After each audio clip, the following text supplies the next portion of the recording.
Olá, esse é o programa Arte Comentada. A proposta dessa série é fazer um registro de saberes de mulheres contemporâneas, fazedoras de cultura, atuantes no Rio de Janeiro, que trabalham com e de sua arte, cultura e educação, que nasceram e cresceram no universo da cultura popular brasileira. Elas irão contar suas histórias de vida e de trabalho no setor da cultura, nesse tempo em que vivemos, seus aprendizados, suas dificuldades e suas realizações. É um prazer termos a oportunidade de registrar, ouvir e conhecer um pouquinho de suas histórias, seus saberes e sua arte.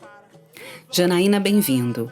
Capoeirista, instrutora de capoeira, graduada em jornalismo e RH, gestora social pela Falcons University e gestora da organização social ACA, Casa de Bambas, que fica no bairro de Cordovil e que atende crianças e adolescentes da Cidade Alta e adjacências. Janaína, você pode se apresentar para a gente, falar um pouquinho sobre você, onde você nasceu, como foi sua infância, família, suas referências, suas origens? Eu sou Janaína Bem-vindo, nasci aqui no Rio de Janeiro, mesmo no bairro de Irajá, na maternidade de Irajá, no dia 26 de dezembro de 82. Minha infância foi toda no bairro da Penha, né, subúrbio do Rio de Janeiro. Eu estudava no Colégio Nossa Senhora da Penha, tive uma educação católica, cristã católica. Fui coroinha, fui anjinho, cantava no coral da igreja, enfim, eu tive toda uma base educacional cristã católica. Fiz primeira comunhão, crisma. Com 9 anos de idade, né? Na verdade, eu sempre fui muito envolvida com a cultura. Eu nasci numa família envolvida com a cultura popular. Meu pai é mestre de capoeira. Minha mãe também é capoeirista. Eu nasci e cresci nesse meio, no meio ao samba de roda e várias manifestações da cultura popular negra. Cheguei a participar de algumas peças teatrais. Eu fiz A Filha do Vento, na peça Pulga em Besta. Eu tinha 5 anos de idade. E cresci nesse meio. Com 9 anos de idade, os meus pais se separaram. E aí eu e meus irmãos, meus 2 irmãos mais novos, nós ficamos com meu pai. E quem terminou a nossa criação foi ele. Durante esse período, foi quando eu comecei a entender, né, que as coisas começavam a acontecer, como que era a vida, o que a gente tinha de fato, né, o que estava acontecendo ali. Minha mãe foi embora e a gente estava ali do meu pai. Eu tive muita gente legal à nossa volta, a maioria mestre de capoeira, porque meu pai, como capoeirista, continuou criando a gente dentro dos grupos de capoeira. Então, assim, eu tinha o meu tio Dentinho. Meu tio Dentinho era uma pessoa muito engraçada. Ele era o cara que saía correndo de fralda, com uma fralda na cabeça e de sunga de praia, e ia da Penha pra Copacabana correndo e voltava. E ele, assim, era o melhor tio do mundo, sabe? Ele, aquele tio que pegava os sobrinhos para poder fazer todas as besteiras do mundo na Penha. Ele ensinou a gente todas as travessuras e mais um pouco. A gente, quando tinha na época a Festa da Penha, quando a Festa da Penha era a Festa da Penha, né? Hoje não é mais assim. E ele era segurança ali e ele tomava conta, né, do parque, tanto do Xangai quanto do parque que ficava na área do estacionamento da Igreja da Penha. E a gente tinha essa tranquilidade de que a gente podia ir pro parque a qualquer momento, que era tudo de graça. A gente tinha nosso cartão de acesso livre, que era dizer que era sobrinho do Dentinho. Eu cresci nesse meio. Tinha o Dentinho, tinha o mestre Mentirinha. Ele ainda tá vivo, tá? Mas foi um cara incrível. Ele virava pra mim e falava o tempo inteiro que eu não precisava me preocupar que ninguém me amasse, porque ele me amava bastante. Ele foi uma grande referência também na minha vida. E eu cresci assim, envolvida nesse mundo, envolvida com a cultura. Então seria muito difícil de eu tomar outros rumos na minha vida.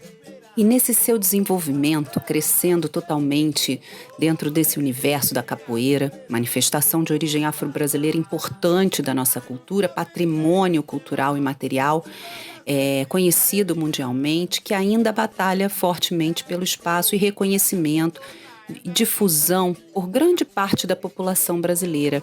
Quem foram suas referências? Que aprendizados você leva dessa sua vivência?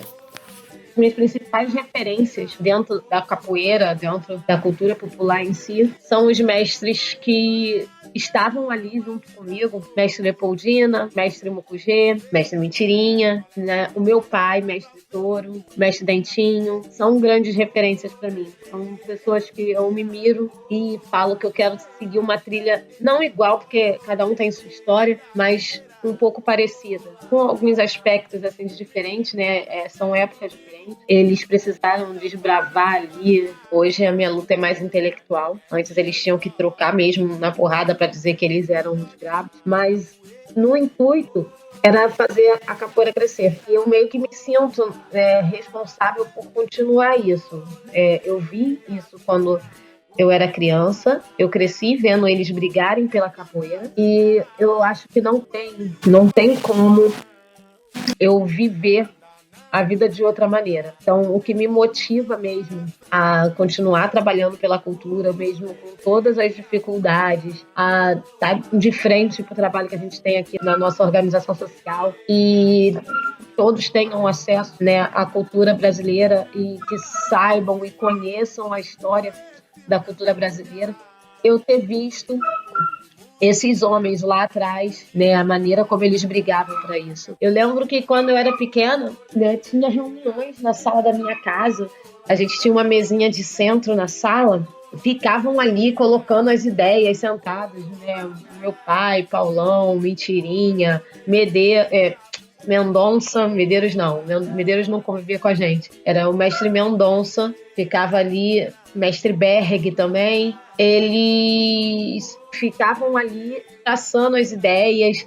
Eu lembro quando surgiu a ideia do capoeira na escola, isso lá em 80 alguma coisa, início dos anos 90. Hoje tem um monte de dona aí para capoeira na escola, mas eu lembro que a ideia surgiu lá na sala da Rua Dionísio, do número 221. Tava meu pai, Mentirinha, Berg, Paulão, o Mendonça tava. Ali eles estavam discutindo como que seria a implantação da capoeira na escola. E eu pequenininha ali, participando disso. Então, assim, não tem como eu vir querer trabalhar em outro lugar, fazer outra coisa, porque eu cresci vendo isso como verdade, eu aprendi que, através da nossa cultura, a gente pode transformar muitas vidas, e tenho milhões de exemplos de que isso é verdade. Então, pelo que você nos conta de sua história de vida, suas memórias, a construção desse caminho de trabalho foi uma consequência natural do seu desenvolvimento pessoal, né? Seguindo e vivendo para e da cultura popular.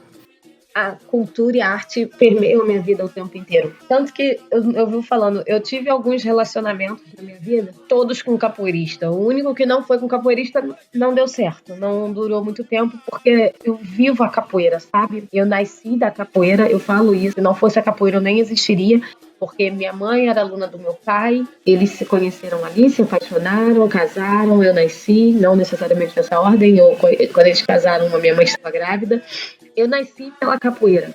A capoeira é como se fosse minha mãe. Eu tinha meu pai e tinha a capoeira como mãe.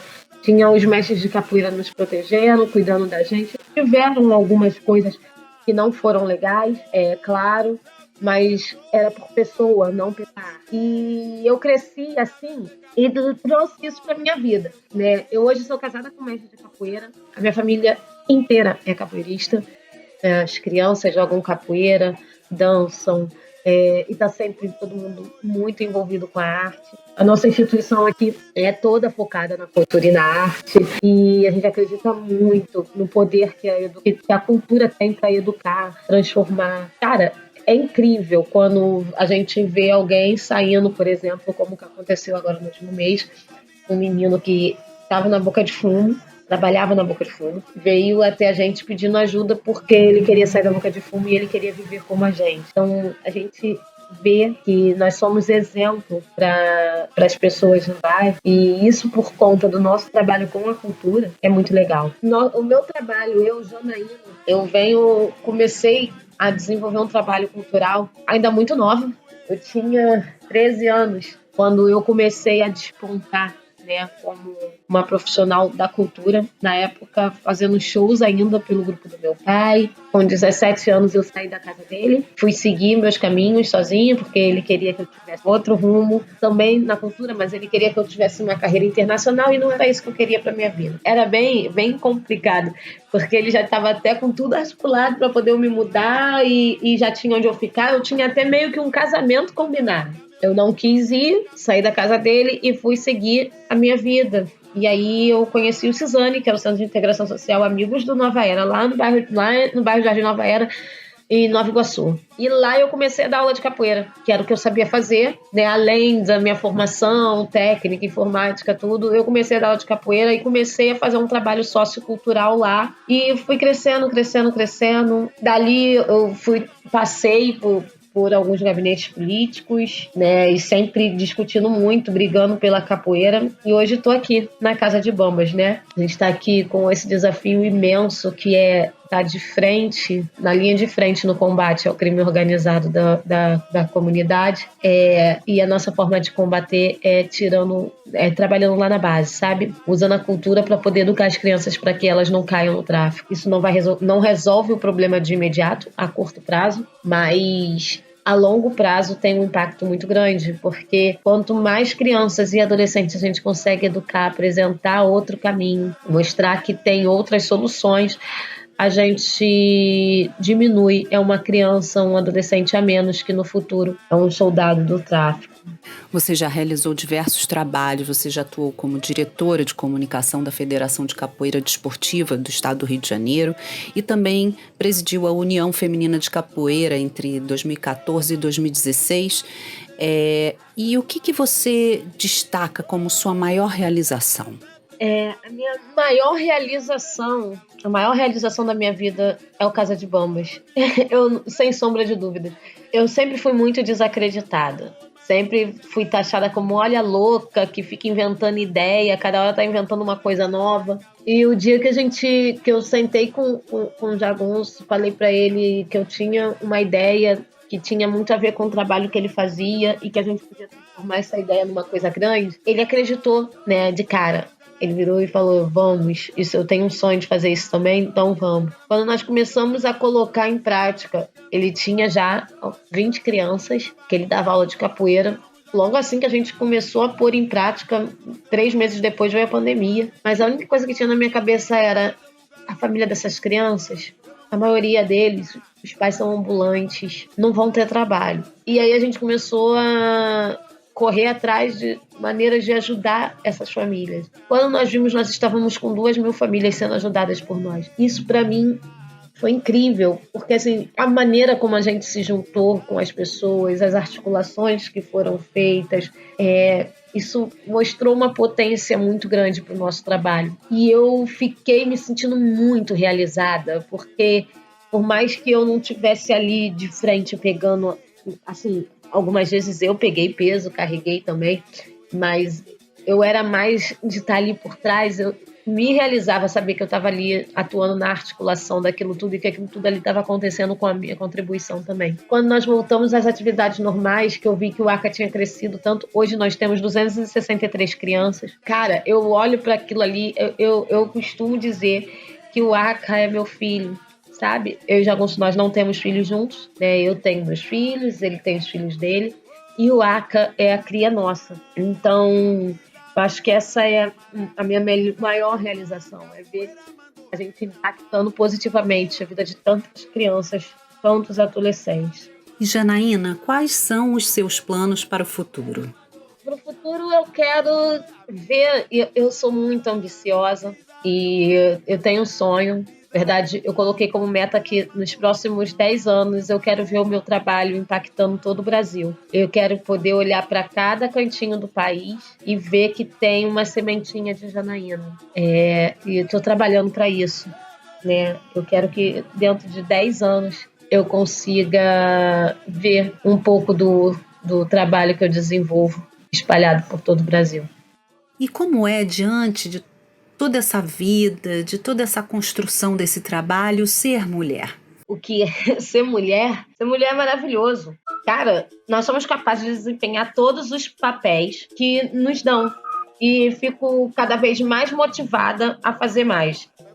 Como trabalhadora da cultura, Janaína, como você define essa vivência nesse segmento, nesse setor, diante da nossa realidade local e nacional? Embora a cultura popular tenha grandes talentos, grandes fazedores, seja de uma riqueza enorme, ela ainda é muito pouco valorizada dentro do nosso país. Me motiva demais trabalhar para a divulgação da cultura popular. Cada vez que eu vejo uma roda de jongo, um samba de roda, um coco.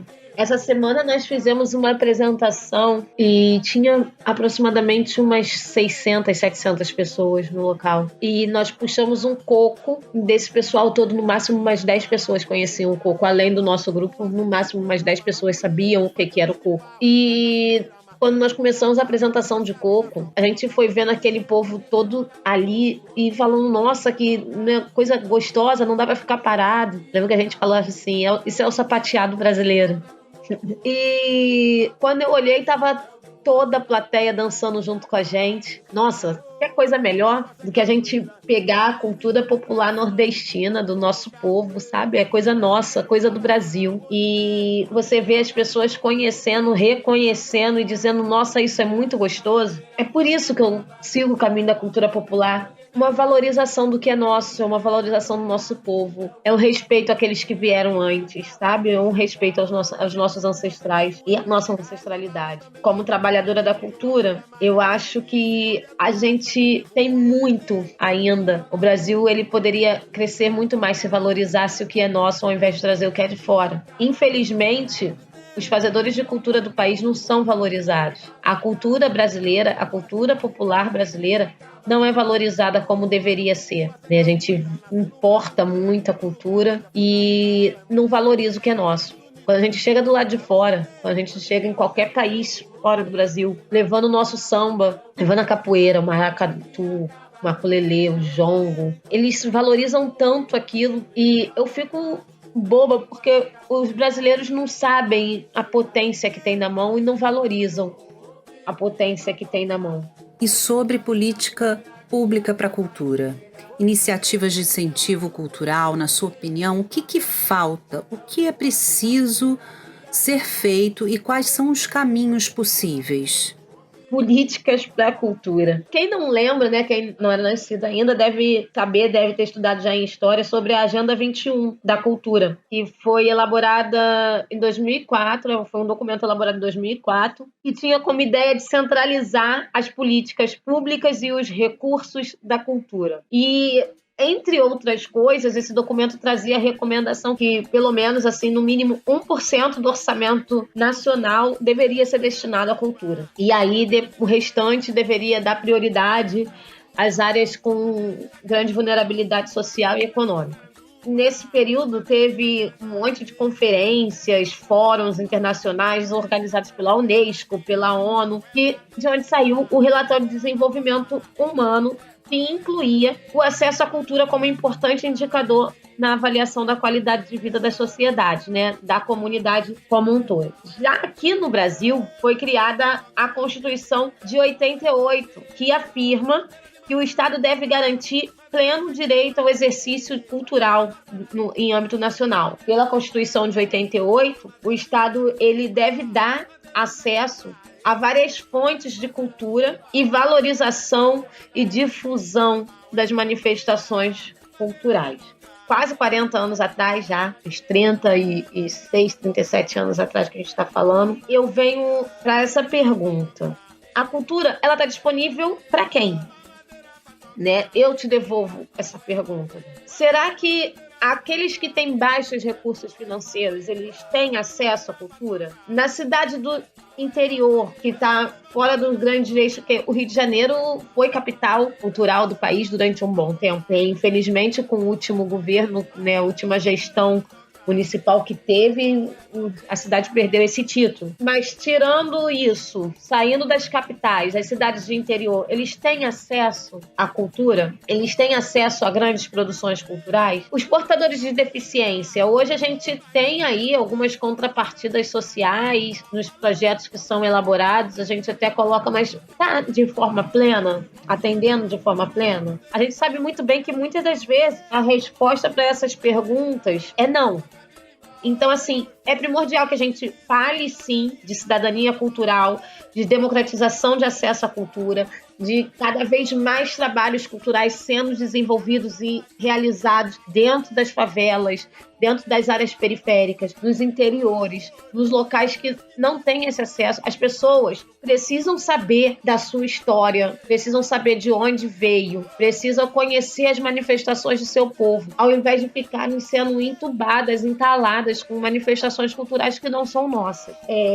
Então, quando a gente fala, né, de política pública cultural, eu acho que tem que ter esse mapeamento de quem faz cultura de verdade, sabe? De quem está ali fazendo a história desse país acontecer de verdade. E que vem carregando, ano após ano, a história do povo que foi massacrado, né? São os nossos indígenas, os africanos que foram escravizados e que deixaram uma herança tão bonita, tão rica para esse país. Então, eu acho que ainda tem muito que valorizar a nossa cultura, o nosso povo, a nossa história. Para terminar nossa conversa, Janaína, o que você diria para aquelas pessoas, jovens ou não, que desejam trabalhar com a cultura, viver a partir de sua arte? O que eu gostaria de dizer para quem deseja viver da arte: mergulha de cabeça, vem de peito aberto, vem com amor. Dá para viver da sua arte? Dá, mas a gente tem muita coisa ainda para crescer. Não é uma vida fácil, ainda a gente, como eu falei antes, nós não estamos tão valorizados assim, não em âmbito nacional, mas é possível viver da arte, é possível viver da cultura, é necessário, mas mais do que isso, se você deseja viver da arte, antes de você querer viver da arte, viva para a arte. A arte tem muito para te dar, mas se você chegar querendo apenas sugar, querendo apenas tirar algum tipo de vantagem, você não consegue grandes coisas. Viva para a arte, faça dela a sua vida e então você vai conseguir viver da arte e fazer dela seu meio de sustento. Viva com verdade. Faça aquilo que você realmente acredita. Janaína, bem-vindo, nossa convidada do programa Arte Comentada. Obrigada pela sua participação, por ter contado um pouquinho da sua história pra gente. Essa foi mais uma edição do Registro Oral sobre os Saberes de Mulheres Fazedoras de Cultura do Rio de Janeiro. Até a próxima!